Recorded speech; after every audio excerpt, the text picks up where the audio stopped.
Welcome to Solutions Rising. I'm Rachel Branch. Second Street Second Chances is an incredible program, but most exciting on this program is welcoming Sgt Lindsay Maynard and extending congratulations to her as she becomes the next Executive Director of Second Street Second Chances. She succeeds Mr. Jason F. Kyler, who now becomes the Assistant Deputy Superintendent of Community Engagement at the Berkshire County Sheriff's Office. And we extend our warm congratulations to Jason also. I look forward to highlighting the innovative programs at Second Street, which are exceptional in supporting formerly incarcerated individuals, particularly women. Welcome, Sgt Lindsay Maynard. Thanks, Rachel. Thanks for having me again. Oh, I'm just delighted. Anytime I could get you here, I'm just absolutely delighted. I appreciate it. And of course, usually as we start off the program, I would like you to tell our audience about your background and how you came on this path, I guess, between a couple of different places in Massachusetts. Yeah, it's been a busy 10 years. So I started, when I finished my master's degree in 2014 from Springfield College. I completed my master's internship. It was about 10 months long at the Women's Correctional Center in Chicopee, which is where I gained my on-the-job experience, basically. And from there, I applied at the Berkshire County Jail and House of Corrections as a reentry case manager under a grant position. So I started in 2014 working on that grant, doing reentry case management with men and women who were housed at the Berkshire County Jail and House of Correction. The grant had run up, and I was looking for another job. Simultaneously, a correctional counselor position opened up at the Women's Correctional Center in Chicopee. So I applied for the job, got the job, went through the Correctional Officers Academy as a correctional counselor. So different than a lot of other sheriff's departments, their human service staff is also academy trained, which duplicates their security staff, which is honestly very smart. So I went through the academy, graduated, became a correctional counselor, worked at the women's facility from 2015 until the end of 2017. At that point in time, my twin sister was having a baby, my brother was having a baby.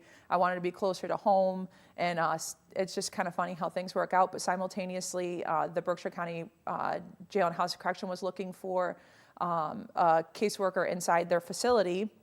So I went for it. I got that position, and I transferred back to the Berkshire County Sheriff's Office. And I worked very briefly in the RSAT unit, which is the Residential Substance Abuse Treatment Pod.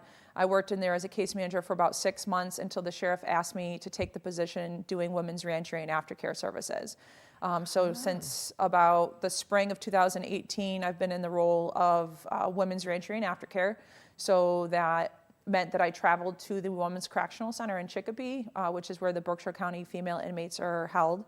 I met with the women behind the wall to do reentry case management, and then I helped them transition into the community, and then continued doing my work in the community as aftercare services. So I would help women outside once they're released from jail, pretty much with anything and everything that they might need post-incarceration. For some people, it was very little. For others, it was rebuilding everything from the ground up. And that ranged from substance use services to mental health referrals to just basic support in the community. For a lot of the women I've been helping, they don't have a lot of, non-biased, healthy supports. And so I kind of became that for a lot of women. So I've been in that role since, as of recently, as of April 1st, I'll be transitioning from doing women's reentry and aftercare services to Executive Director of Second Street Second Chances. And so let's see, our work group for Second Street, the Sheriff's Office, Sheriff Bowler's always been really great with reentry and aftercare services. It's always been a priority for us in making sure that people leaving our facility in our custody have a plan. So they're not leaving with nothing. They're not just being sent out the door. Good luck. It's a discussion that happens right from the get-go, right when people come into our custody, and so our sheriff's been really great with that. It's important because these are community members. They're returning to our community. They're our neighbors. They're our friends. They're our family.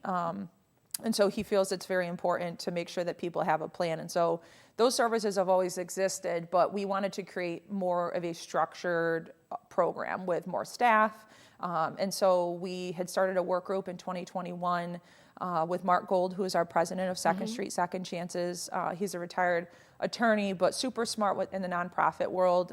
He was really pretty much how this got going.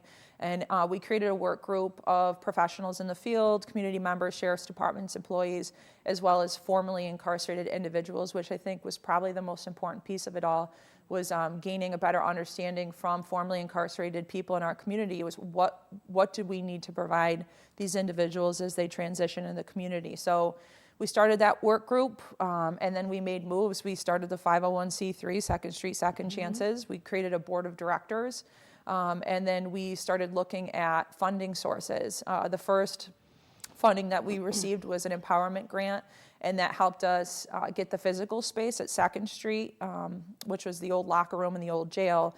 We got that space ready. We did the floors, we painted, we bought furniture. We kind of tried to make it look inviting and warm, and to just kind of give it that really comfortable feel for people. So when they come to our aftercare center, that they feel comfortable. It doesn't feel so much like an old jail.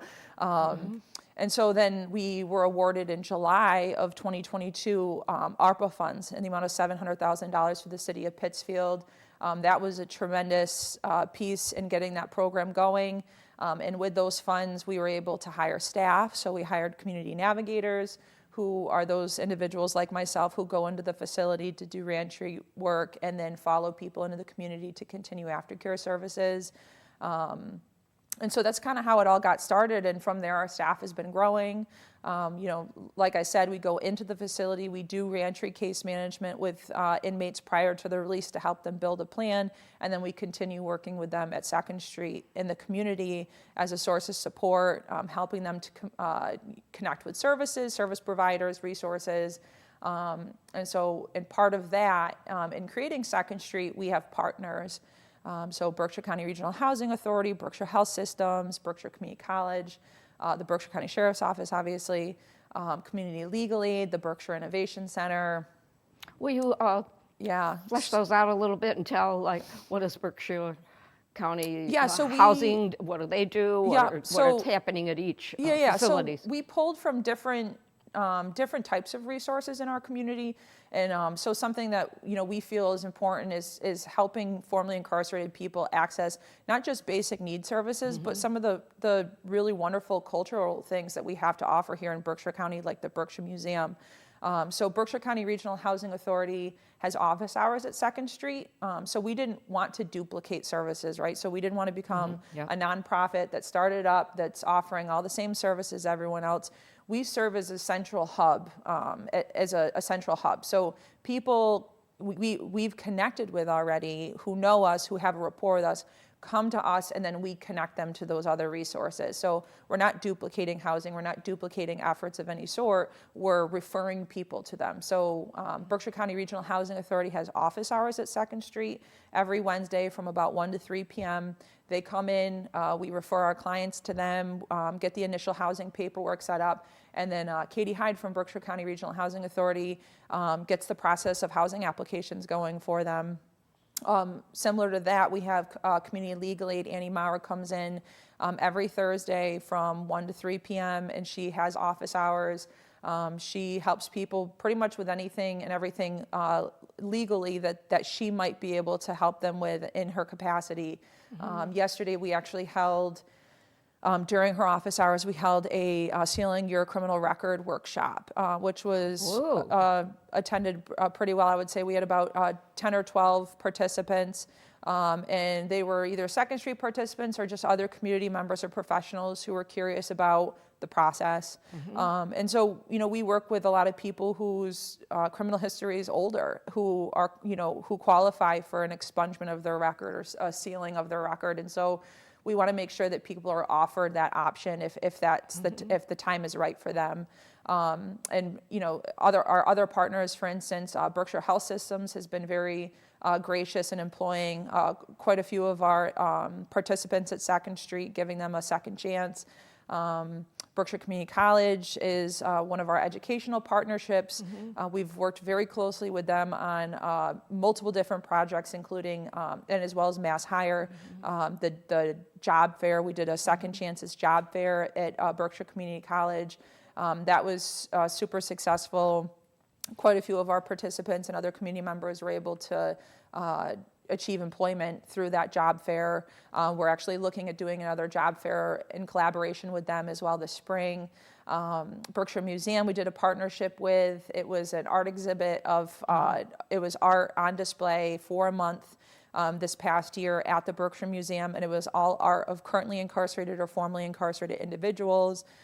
So, we're really trying to be creative with the things that we offer, really try to help our participants hone in on hobbies and other positive social aspects of life that don't include, crime, drugs, or alcohol, and it promotes positivity. And it gets the community to be able to see the amazing work that they're doing, or how creative and how artistic and how talented that the individuals that we help are, outside of their pasts and the things that they've done, maybe in a more negative way. So those are really cool things. And then this past fall as well, we collaborated with the Foundry. It was Sarah Katzoff and Amy Brentano, and BCC was gracious enough to allow us to use their stage for the it was for the production of Release. Which was incredible. Absolutely incredible. Yeah, that was a really amazing performance. It was beautifully done, and I think for me, I was just really, really excited, and then just really proud and happy for the female participants that attend my women's aftercare group. They had, told their stories and shared their experiences, and they had actually hired professional actors to portray their monologues. The women were pretty nervous about the experience. They were vulnerable enough in sharing their stories, and then were reluctant about getting on stage and telling that in front of a crowd of people. And so we thought it was a really great idea to hire actors to tell those stories and to share the monologues, which was super moving and I think really profound. And I think it was a really great opportunity not only for the women to express themselves and kind of just share their stories to empower other women with similar experiences, but it was really awesome for the public and for our community to hear those stories. I think it was important to hear how does one becomes incarcerated, and that it's not always intentional, it's not always something that's meant to happen. It's just a compilation of life's experiences that all add up and lead a person there. And so I think it was really important for the community to hear that as well. I think it was really, it was, it brought you to tears. Oh, yeah. That program brought you to tears, absolutely. But also you hear about the backstories of women that have been through abuse or suffered from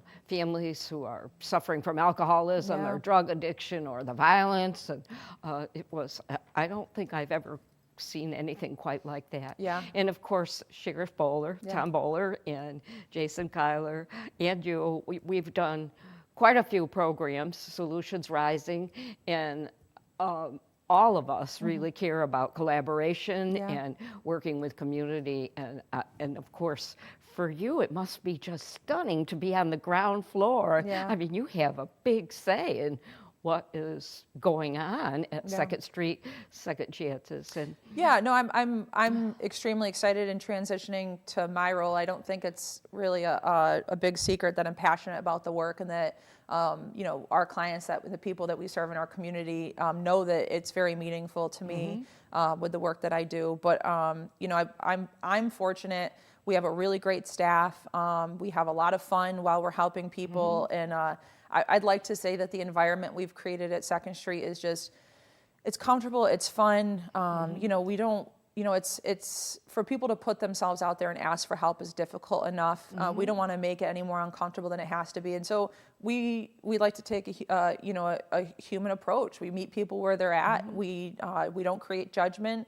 We really rely on our formerly incarcerated population. Our participants have so much say in what happens, and I just think that's the most important part, because their knowledge, their experiences, are what have led them to where they are now, are most helpful to us in delivering appropriate services to that population in our community.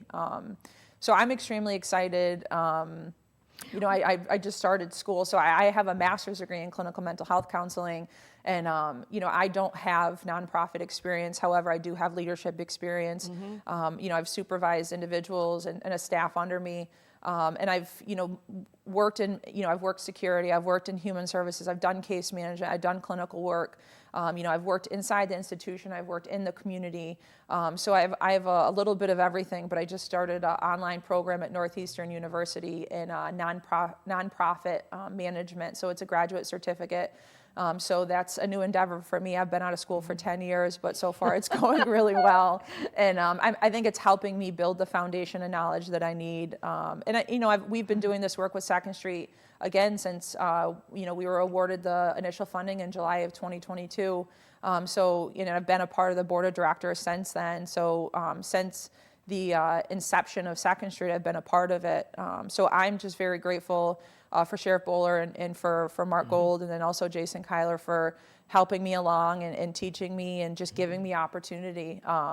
Because I just think Second Street has a lot of room to grow, and I think we have a lot of work left to do, and I think we have a lot to look forward to as far as the projects and work that we're going to do too. So, do you have something special in your vision for the upcoming year or years, or just anything and everything? Yeah, a little bit of everything. I think we want to just continue to be creative and really, hone in on the opinions and the input of our current participants and what it is. We have a creative writing workshops that are going to be starting up in April. Again, that's an opportunity for individuals to work on their creative writing, poetry, whatever it is that they're interested in.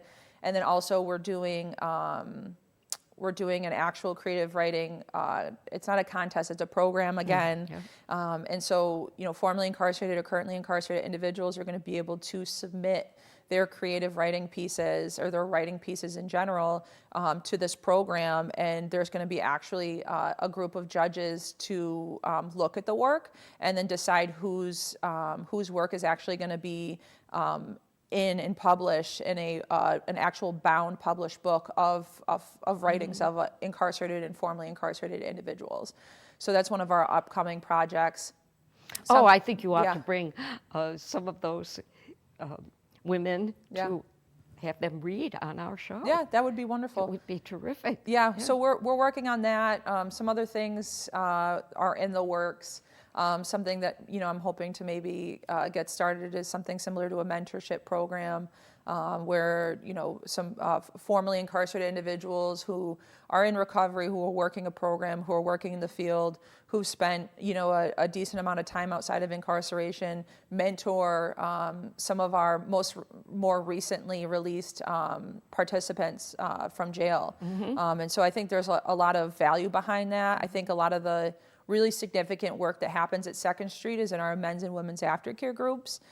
It's all, their aftercare groups are all formerly incarcerated individuals. They're all individuals with similar life experiences.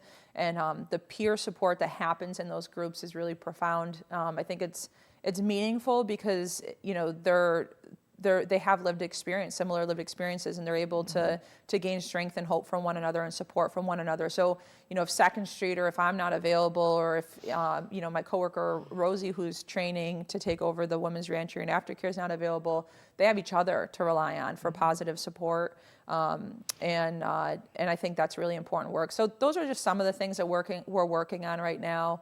One of the programs that you talked about that I thought was just wonderful were the women getting together and doing cooking and a dinner together. Do they still do that? Yes. So we do. Also, a second comment is this program doesn't end. You don't finish and then you can't come back.